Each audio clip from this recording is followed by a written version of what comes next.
Hábitat 3, la Conferencia de las Naciones Unidas sobre Vivienda y el Desarrollo Sostenible, sirvió de marco para que el presidente de la República, Rafael Correa, anuncie el envío de la ley para regular la plusvalía. Amigas y amigos, yo soy Belkis Sánchez y aquí iniciamos Tesis y Antítesis. Virgilio Hernández, asambleísta por el Movimiento País. ¿Es oportuno el envío de la ley de plusvalía en tiempo electoral? El presidente de la República ha señalado que enviará el proyecto de ley cuando considere conveniente. Pero más allá de discutir la oportunidad o no, hay que ver si la ley es justa o no. Luis Fernando Torres, Cambio PSC. ¿En tiempo electoral es oportuno anunciar el envío de la ley de plusvalía? Inoportuno el anuncio presidencial en medio de la recesión que vive el país. El Ecuador no necesita más impuestos, necesita incentivos y especialmente el sector de la construcción. La ceremonia de inauguración de la Conferencia de las Naciones Unidas sobre la Vivienda y el Desarrollo Sostenible Hábitat 3 sirvió de marco para el que el presidente de la República, Rafael Correa, anunciara el envío de la ley de plusvalía. El presidente de la República indicó que la inversión pública en infraestructura y servicios eleva el precio de los terrenos y genera beneficios ilegítimos para unos pocos, aumentando la desigualdad. Correa puso como ejemplo que de los 9 principales municipios del país, calculamos que cerca de 600 millones de dólares por año van a manos privadas por concepto de la plusvalía que genera la inversión estatal. Este es un típico ejemplo de la socialización de los costos y privatización de las ganancias. También tenemos el acaparamiento y especulación de las tierras para aumentar su valor. La Ley Orgánica Reformatoria al Código Orgánico de Organización Territorial, Autonomía y Descentralización, o Ley de Plusvalía, ya fue enviada por el Ejecutivo a la Asamblea Nacional el 8 de junio de 2015, pero tras un periodo de protestas por su contenido fue retirada temporalmente 15 días después. El primer mandatario no especificó la fecha en la que será enviada la nueva ley de plusvalía, en la que el cambio es que lo recaudado pasará a manos de los municipios. Y bien, vamos a iniciar este debate, lo hacemos con usted, asambleísta Hernández. En las próximas semanas enviaré a la Asamblea Nacional un proyecto de ley para que esa ilegítima plusvalía pase a manos de los municipios. Eso ayudará mucho también a los promotores inmobiliarios, una de cuyas principales restricciones es la especulación con los suelos urbanos. Así manifestó el presidente Rafael Correa a propósito de este proyecto de ley. Sí, el presidente de la República señaló que cuando considere pertinente, conveniente, esto lo ha dicho ya desde el año anterior que se retiró prácticamente el proyecto, se enviará a la Asamblea para que sea tratado el tema de la plusvalía.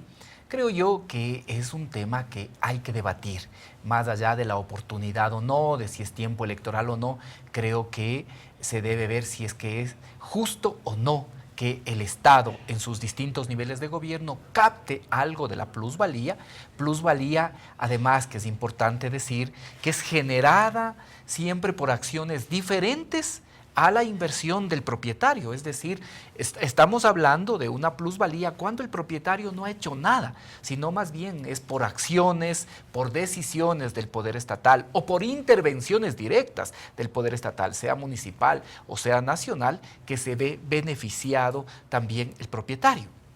Por esto me parece que es importante debatir, creo que ahora en la conferencia de Hábitat 3, precisamente uno de los temas que está en debate es cómo pueden cumplir los estados aquello que no solo se discute ahora, sino ya fue acordado hace 20 años. En Estambul, 1996, se planteó 2 temas fundamentales: cómo resolver la vivienda digna para todos y también cómo resolver el tema de los asentamientos humanos. Pero si el precio, el valor del suelo cada día crece más y más, es muy difícil que se puedan resolver estos temas. De tal forma que creo yo que ya cuando podamos tener esta ley podremos debatir, discutir y siempre estoy seguro que buscaremos el interés común sin que se tenga que afectar tampoco a los propietarios particulares. Correcto, gracias, asambleísta Hernández. Asambleísta Torres, usted fue alcalde. ¿Cómo diferenciar la plusvalía generada por el Estado de aquellas inversiones del propietario? Me parece completamente inoportuno el anuncio del presidente de crear un nuevo impuesto en el país a la propiedad inmobiliaria en medio de la recesión. Si solamente el anuncio que se hizo hace más de un año ya condujo a que el sector de la construcción se deprima en las actuales circunstancias, debatir el impuesto a la plusvalía con una economía en recesión. Aquellos promotores no están vendiendo lo que antes vendían, sin este impuesto. Con el impuesto la situación será gravísima. Me parece una verdadera locura tributaria. Parecería que lo que menos quieren desde el oficialismo es que dejemos a un lado la recesión. Ahora bien, cuando uno vende un predio actualmente y ha habido un incremento en el valor, ya se paga por el incremento del valor. Ya existe el impuesto, por decirlo así, a la plusvalía. La propuesta que el presidente de la República ha hecho y que ya trascendió en la Asamblea hace algún tiempo es cobrar sobre otro incremento en la venta. Recuerdo yo, Virgilio, que la propuesta fue que pagara el 70% el propietario por el incremento de valor luego de algunos descuentos. Y uno podría decir, sí, claro que tiene que pagar, pero no hay que olvidar que también existe ahora la figura de la contribución por mejoras, que paga el dueño de un predio. 30 segundos. Y no solamente paga por la contribución por mejoras directa que recibe cuando se hace una calle frente a su terreno, sino inclusive los municipios ahora cobran la contribución por mejoras indirectas, que son contribuciones inventadas. Se les ocurre hacer una obra en tal lugar y le cobran a toda la ciudad. Entonces uno cuando es propietario ya paga una serie de impuestos, además del que ya existe, que podríamos decir que es plusvalía cuando vende. Lo que se quiere es establecer un impuesto adicional, casi confiscatorio, del orden del 70% sobre el aumento de valor en la venta. Gracias, asambleísta Torres. Asambleísta Hernández, sus reflexiones a propósito de esta tesis. Mire, le vuelvo a señalar, más que ser o no oportuno o inoportuno, yo creo que hay que analizar con profundidad y mirando también otras experiencias, porque si de algo ha servido estos eventos de Hábitat es precisamente para desmitificar, para quitarnos como argumento el miedo, sino más bien llenarnos de argumentos. Y cuando uno ve las experiencias que han existido en Brasil, por ejemplo, ciudades como Curitiba, o lo que ha pasado en la propia Lima, que tiene una ordenanza respecto del tema de plusvalía, puede llenarse de argumentos. De tal manera que creo yo que es un tema que tiene que ser debatido, discutido. Sí, existía una propuesta original, habrá que ver si esa propuesta se mantiene o no. No olvidemos que siempre se tenía previsto que únicamente se pagará luego de la segunda venta. Es decir, cuando precisamente se compraba y se vendía inmuebles con sentido o buscando la especulación. Además, también es importante señalar que se le consideraba al propietario lo que habría ganado si tenía ese dinero en cualquier entidad financiera. Y luego, después de la segunda venta, efectivamente compartía el propietario con el Estado, porque finalmente lo que ha permitido que se eleve el valor del suelo, no estamos hablando de la edificabilidad, sino del suelo, ha sido la inversión estatal. Si el Estado, sea nacional o municipal, no habría invertido directamente con resoluciones como por ejemplo cambiando la zonificación o con dinero para poder mejorar el entorno, difícilmente esa persona se habría podido beneficiar, ¿no? Creo yo que quizá lo que habría que discutir si esta ley podemos tener la oportunidad de hacerlo, es discutir no solo los casos de plusvalía, sino casos también de minusvalía, en los que el Estado también debería compensar al propietario. Si se hace un puente a desnivel, eso puede perjudicar al propietario. Correcto. También esos casos habría que discutir. Me parece que es adecuado, justo que se pueda discutir, habrá que ver en qué términos viene la ley. Correcto, gracias, asambleísta Hernández. Asambleísta Torres. Claro, tiene que ser una discusión muy objetiva.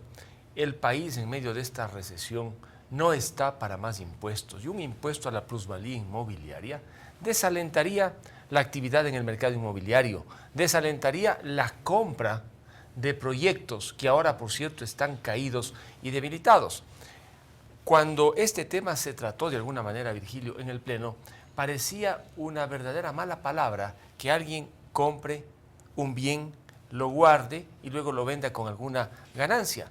Pero se olvidan quienes critican este tipo de actividad lícita, legítima, que al menos en la década de los 90, la gente, ¿dónde invertía?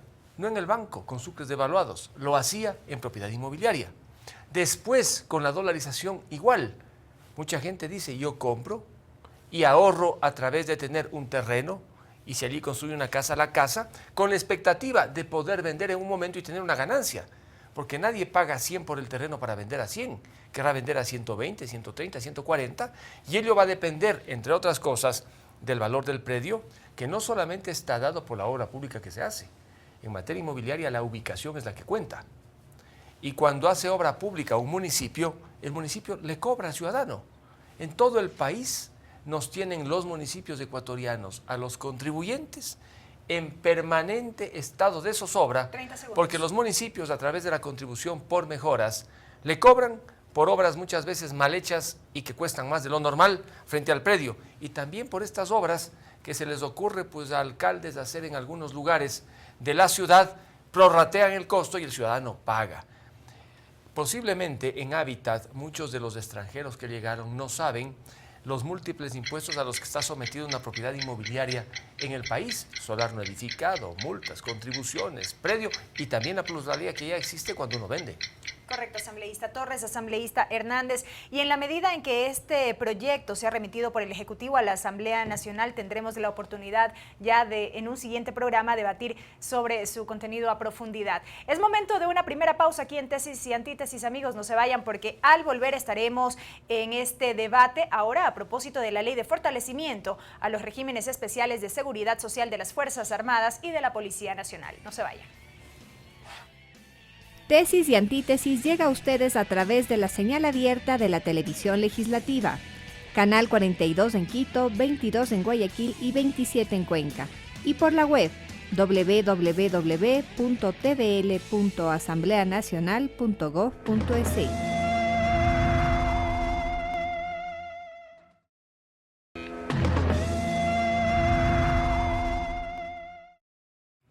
Amigas y amigos, continuamos con más de Tesis y Antítesis. Tras ratificar con 84 votos la aprobación de la Ley de Fortalecimiento a los regímenes especiales de seguridad social de las Fuerzas Armadas y de la Policía Nacional, es así como quedó el texto final remitido al Ejecutivo. El pedido de reconsideración de la votación del proyecto de ley de fortalecimiento de los regímenes especiales de las Fuerzas Armadas y de la Policía Nacional fue solicitado por el asambleísta de Alianza País, Fausto Cayambe. Solicito la reconsideración de lo resuelto en la sesión 414 sobre la aprobación del régimen especial de las Fuerzas Armadas de Seguridad Social. Así, el asambleísta Fausto Cayambe abrió nuevamente el debate sobre el proyecto de reformas a las leyes de seguridad social de las Fuerzas Armadas y de la Policía Nacional. El jefe del Comando Conjunto o su delegado conforme el Consejo Directivo, como también los comandantes generales de fuerza o sus delegados. Los asambleístas Gilmar Gutiérrez y Antonio Pozo volvieron sus críticas al documento. Argumentaron que las Fuerzas Armadas y la Policía Nacional tienen un régimen especial de seguridad social. A estas dos instituciones ustedes las vienen debilitando. Se pretendió a las Fuerzas Armadas y a la Policía Nacional someterlas al poder político. La réplica desde Alianza País no se hizo esperar. El legislador Esteban Melo señaló que al disminuir las aportaciones al Seguro Social, los militares y policías nacionales recibirán un mayor sueldo. Tienen garantizadas sus pensiones jubilares. Esta ley se aplicará para los nuevos. Lo que aquí en el Pleno se debatió y se puso a consideración del Pleno para votación en la votación anterior fue el texto del articulado que recibió modificaciones. Los considerandos siempre estuvieron. Durante el debate, la asambleísta de Alianza País, Betty Carrillo, ofreció disculpas públicas por sus expresiones durante la jornada de debate del último jueves. Que eso de cretino mamarracho fue inapropiado y grosero. Finalmente, el proyecto de ley de fortalecimiento a los regímenes especiales de las Fuerzas Armadas y de la Policía Nacional fue aprobado con 84 votos. Ricardo Bravo, TVL Noticias. Y bien, continuamos, asambleísta Hernández. ¿Cuáles son los principales cambios, los fundamentales en el régimen de seguridad social de las Fuerzas Armadas y de la Policía? Creo yo que con la discusión, el debate que no solo se generó en la Asamblea, sino un debate nacional, finalmente me parece que tenemos una ley que es absolutamente justa, adecuada, que tiene cambios importantes, que son cambios trascendentes en beneficio, diría yo, de la institución militar, de la institución policial. Esto es lo primero que señalaría. Es en beneficio de los propios institutos de seguridad social, de las Fuerzas Armadas y la policía. No olvidemos que estos institutos son subsidiados por el Estado, porque la relación entre activos y pasivos casi es de 1 a 1, cuando en la seguridad social que tenemos los civiles es de 1 a 7. Cada 7 activos mantienen un pasivo, de tal manera que los primeros beneficiados son el Instituto de Seguridad Social de las Fuerzas Armadas y de la Policía, aunque efectivamente, y este es el segundo aspecto, ya los cambios en concreto se verán en 15, 20 años, porque ahora esta ley en lo inmediato no perjudica absolutamente a nadie. Nadie va a dejar de recibir un centavo menos, nadie. Quienes tienen estas pensiones astronómicas que pasan los 4.000, los 5.000 dólares, van a seguir recibiendo estas pensiones, por lo tanto no van a ser perjudicados. Este es el segundo elemento en el que quisiera insistir. Esta ley no perjudica absolutamente a nadie. Tercero, creo que se hacen cosas absolutamente justas. Por ejemplo, respecto del tema de retiro, invalidez y muerte. Ahora, ¿cómo se va a calcular las pensiones de retiro? En función del promedio de los mejores 60 haberes, que en el caso de los militares y policías siempre van a ser los últimos, porque tienen una carrera, siguen subiendo en esa carrera. Por lo tanto, los 5 mejores años son los que van a determinar la pensión de retiro. Respecto de la cesantía, también se ponen normas más claras.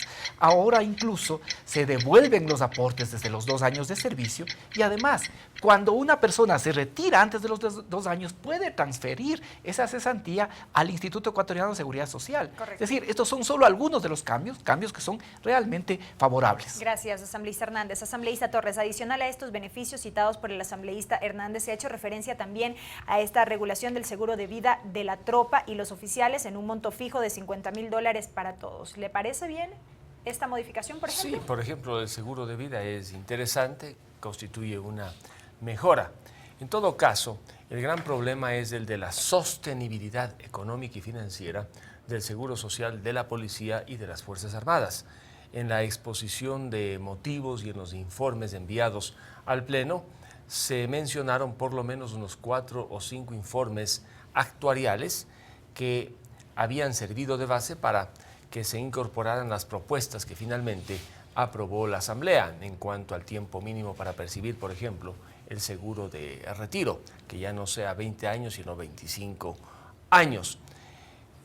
No hubo, yo diría, un análisis integral y completo desde el punto de vista actuarial para que la Asamblea tomara la decisión que tomó. ¿Por qué? ¿Por qué decimos esto? Porque en los papeles que recibimos los legisladores no había precisamente cifras, sino simplemente había referencias indirectas a estos informes que he mencionado de orden actuarial, que son 4 o 5.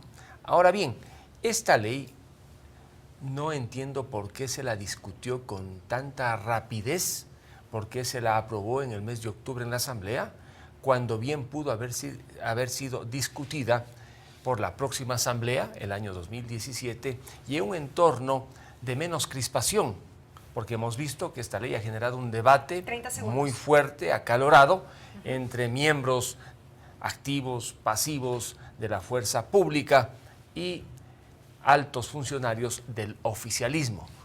Este debate debió haberse llevado desde otra dimensión. Pero sí hay un tema que va a tener incidencia, yo diría, casi inmediata: la reducción de los aportes de los militares y policías en servicio activo y la reducción de los aportes del Ministerio de Defensa para aquellos que ingresen a las Fuerzas Armadas. Gracias, asambleísta Torres. Asambleísta Hernández, estas reformas son símbolo de perversión y revancha, señala el escritor invitado Alberto Molina Flores en un artículo de Diario El Comercio. Sí, uno cuando mira los cambios no encuentra ni dónde está la perversión ni dónde está la revancha. Son cambios absolutamente lógicos y por más que exista un escenario preelectoral, no aplazamos la posibilidad de realizar justicia sin perjudicar tampoco a quienes tienen ya derechos y que vienen recibiendo pensiones jubilares altas. Segundo, tú sabes, Luis Fernando, y esto es importante reiterarle a la ciudadanía, que los informes actuariales no solo decían incluso que había que subir a 25 años, sino a más, por una simple razón. No hay manera de que con simplemente los aportes de policías y militares en servicio activo se sostengan los institutos de seguridad social de las Fuerzas Armadas y la policía. No hay forma, no hay mecanismo, porque la relación entre activos y pasivos, en el caso de las Fuerzas Armadas se acerca a 1, en el caso de la policía es un poco mayor, pero de todas maneras no puede. Ni así los militares y policías en servicio activo pongan el 50, 60% de su sueldo, no podrían mantener a quienes se retiraron ya de la vida policial, la vida militar, aun cuando existan restricciones ahora a los privilegios que se les congelan a quienes ya tienen en este momento pensiones altas. Por lo tanto, aquí no es un problema de cálculos actuariales. Los cálculos actuariales dicen y que se requiere del subsidio del Estado. Yo creo que esto tenemos que tener claro. Y cuando hablamos del subsidio del Estado, hablamos de que toda la sociedad en su conjunto aporta, pone recursos, y eso está garantizado por la Constitución, para garantizar pensiones de jubilación y pensiones de retiro dignas. Y finalmente, creo yo también que básicamente lo que se hace es ponerle un poco de sensatez, que por ejemplo los directorios de el ISPA y el ISPOL estén manejados con gente que tenga mínima experiencia, que no solo en función de su alto grado puedan ocupar, ser parte del directorio o ser directores, sino puedan ser manejados con un poco de coherencia. De tal manera que creo yo que esta es una ley positiva y va a beneficiar a la propia institución y también a quienes han salido, quienes se retiraron de estas instituciones. Gracias, asambleísta Hernández. Asambleísta Torres. Las Fuerzas Armadas tienen 40.439 miembros activos, 31.756 miembros pasivos. En la policía la situación es algo diferente, 47.742 activos y 15.256 pasivos. En todo caso, hablamos entre Fuerzas Armadas y Policía Nacional de alrededor de 88.000 miembros activos y pasivos alrededor aproximadamente de unos 47.000. En consecuencia, el número de personas que resultan afectadas por esta ley es bastante significativo. Y si pensamos que en conjunto estos 130.000 entre activos y pasivos tienen familias de 4, estamos prácticamente hablando que fácilmente el impacto de la ley será sobre unas 500.000 personas en el país. ¿Cuál es el impacto? Para quienes hoy están en el servicio activo, digamos, casi ninguno, porque han tenido especial cuidado en las transitorias de decir que las normas aprobadas regirán para los que ingresen. Y desde el punto de vista financiero, sí hay un impacto beneficioso para el Estado y hasta cierto punto beneficioso para el militar o policía en servicio activo, porque el aporte baja, no para el actual, sino para el anterior. En el caso de los actuales, se mantiene el aporte del 23% de los que están en el servicio activo y del 26% por parte del Ministerio de Defensa. Pero para los que ingresan, este aporte del Ministerio de Defensa del 26% queda al 9.15% y el aporte del 23% de los activos bajaría aproximadamente al 11.45%. Y como siempre están ingresando nuevos, allí va a haber una incidencia importante en el tema especialmente fiscal. Correcto, asambleístas. Amigos, es tiempo de una nueva pausa aquí en Tesis y Antítesis. No se vayan porque al volver estaremos con las preguntas directamente desde la ciudadanía. Ya regresamos. Esto es Tesis y Antítesis.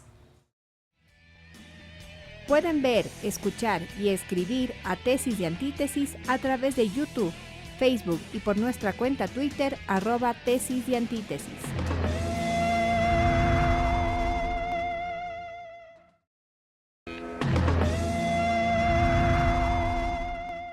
Amigas y amigos, estamos en Tesis y Antítesis en este debate a propósito de la Ley de Fortalecimiento a los Regímenes Especiales de Seguridad Social de las Fuerzas Armadas y la Policía Nacional. Desde la ciudadanía hay preguntas. Asambleísta Hernández, ¿por qué esta ley genera tanta resistencia? Explíquenos, por favor. Porque, creo yo, afecta a una muy pequeña a un muy pequeño grupo que muchas veces se ha considerado una casta y por lo tanto creían que ya lo que habían logrado, que era a costa de toda la sociedad, no podía ser modificado. Y que, por ejemplo, estaba bien que sigan incrementando sus pensiones de retiro de acuerdo o en relación con lo que tienen los activos. Y eso obviamente es insostenible. Pero el número de personas que podían o que se ven, pueden ver congelados, digamos, por muchos años, por 15, 20 años, estas pensiones que son ya importantes, más de $4,000, $5,000, es muy reducido. Esta ley, sobre todo, tiene importantes beneficios, como ya hemos señalado, seguro de vida, seguro de muerte, lo de la cesantía, son cosas beneficiosas. Además, no olvidemos que estas reglas incluso van a funcionar para los que ingresan y para aquellos que tienen 10 años y que voluntariamente se van a acoger. Quizá ese es un tema importante, quizá esto amerite una discusión en pocos meses. Vamos a ver cuántos de los activos que pueden hacerlo, que tienen menos de 10 años, se acogen a la nueva ley. Estoy absolutamente seguro que la mayor parte de los activos se acogerán a la nueva ley, porque es beneficiosa, no genera estas distinciones odiosas, incluso respecto a lo de los seguros de vida, por ejemplo, ¿por qué tenían que tener un valor diferente los oficiales que los miembros de la tropa? Esto no era sostenible. De la misma forma, se van a ver beneficiados ahora que el aporte patronal, cierto que va a ser del 11,45 cuando ahora era cercano al 26%, pero también el aporte de cada policía, de cada militar va a estar en el 9,15% de sus ingresos, de su remuneración, sí, que es lo mismo que hacemos y que tenemos los civiles, no ahora esta distorsión absurda de 23% pagarles a los institutos de seguridad de las Fuerzas Armadas y la policía. Yo creo que esta ley solo tiene beneficios. Gracias, asambleísta Hernández. Tenemos ahora una inquietud para el asambleísta Luis Fernando Torres. Asambleísta Torres, ¿con esta ley se reducen las pensiones para los militares? No se reducen las pensiones para los militares, tampoco para los policías. Con la disminución del aporte del Ministerio de Defensa y la disminución del aporte del policía o el militar en servicio activo, en lo futuro podría haber problemas precisamente para sostener la seguridad social, aunque tienen la otra fórmula. Como ya el tiempo mínimo no es de 20 años, sino de 25 años, entiendo que por esa vía se intentaría compensar esta reducción de los aportes para los nuevos integrantes de las Fuerzas Armadas y de la Policía, porque como dije antes, los que hoy se encuentran en servicio activo en la Policía y en las Fuerzas Armadas siguen aportando lo mismo, esto es cerca de un 23%, y el Ministerio de Defensa el 26%. Solamente en el caso de los nuevos baja ese aporte del 23% al 11,45% y del 26% al 9,15%. Allí creo que merecemos una explicación los ecuatorianos. Si van a bajar los aportes del Ministerio y del policía o militar en servicio activo, indudablemente habrá menos dinero en la seguridad social, en el ISPOL, en el ISFA. ¿Cómo se va a compensar? Es la pregunta. ¿Es suficiente pasar de 20 a 25 años? No lo creo. Y por eso allí yo he detectado que no hay una solución y una respuesta al problema de estos regímenes especiales, que es fundamentalmente la sostenibilidad. Gracias, asambleísta Torres. Asambleísta Hernández, un poco para ir cerrando ya este debate, ¿qué pasó finalmente con su propuesta de generar una comisión que investigue aquellos abusos que se han denunciado al interior de las Fuerzas Armadas? Lo que se planteó tanto en el bloque y luego también por parte de la ponente es que habría que trabajar, y estamos ya empeñados en eso, en una reformatoria a la ley de personal de las Fuerzas Armadas y la Policía, porque tenemos algunas dificultades. Yo he señalado que desde la vigencia de la Constitución en el 2008 se dice claramente que no puede haber sanciones si las sanciones de todo tipo, sean administrativas o penales, tienen que estar consideradas en la ley. Las sanciones deben estar en la ley. Por lo tanto, aquí están en reglamentos de disciplina tanto de las Fuerzas Armadas como de la Policía. Eso está contra lo que dispone la Constitución. Por lo tanto, es necesario trabajar una propuesta global, de reformatoria a la ley de personal de las Fuerzas Armadas y la Policía. Y en ese marco también se analizará y se considerará esta propuesta que ha sido absolutamente fundamentada, que tenemos una serie de evidencias de los abusos que se cometían, de la serie de manejos, digamos, poco profesionales, nada proporcionales, porque finalmente primero se establecía la sanción y después se buscaba ajustar esa sanción a lo que decía el reglamento. Entonces no había ninguna proporción, se ponía 3 días de arresto, 3, 10, 15, 20 días de arresto, con lo cual prácticamente se afecta y se acaba la vida militar o policial. No pueden llegar a los máximos grados. De tal manera que esto será nuevamente, y es el propósito presentar lo antes posible esta propuesta, que reforme la ley de personal de las Fuerzas Armadas, la ley de personal de la Policía, que ahí pueda contemplar en la ley las sanciones y al mismo tiempo puedan considerarse estos otros elementos que han tenido mucho apoyo, no solo de la tropa, sino también de los oficiales que están iniciando y se ven afectados por estas sanciones que son injustas y desproporcionadas. Correcto, gracias, asambleísta Hernández. Asambleísta Torres, tras la aprobación de esta ley para el fortalecimiento de los regímenes especiales de seguridad social de las Fuerzas Armadas y la Policía Nacional, ¿cabe alguna acción ya en lo posterior?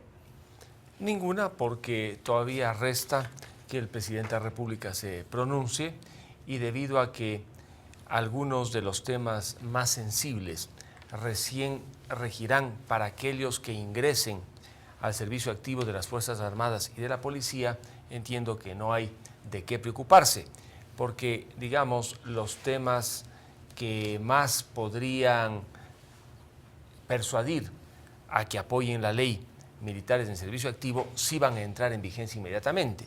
Por ejemplo, el tema del seguro de muerte, el seguro de cesantía, el seguro de vida.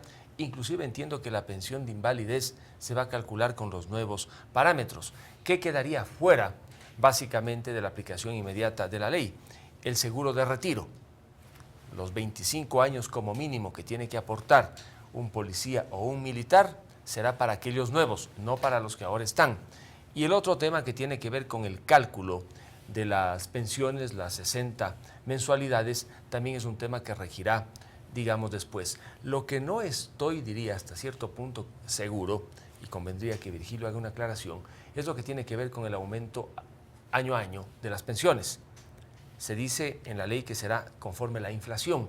Antes no era conforme, ahora no es conforme la inflación, sino en función de la última remuneración o haber percibido por el militar. Este punto, de lo que he podido observar, no sé si efectivamente entrará a regir cuando los nuevos estén en el servicio activo o inmediatamente. Entonces, por lo demás, veo que la ley no va a bajar la temperatura totalmente, pero luego de que la analicen, yo creo que muchos podrán encontrar que es una ley que no debió haberse tratado porque no es urgente, no es inmediata, que bien pudo haberse discutido en otra época.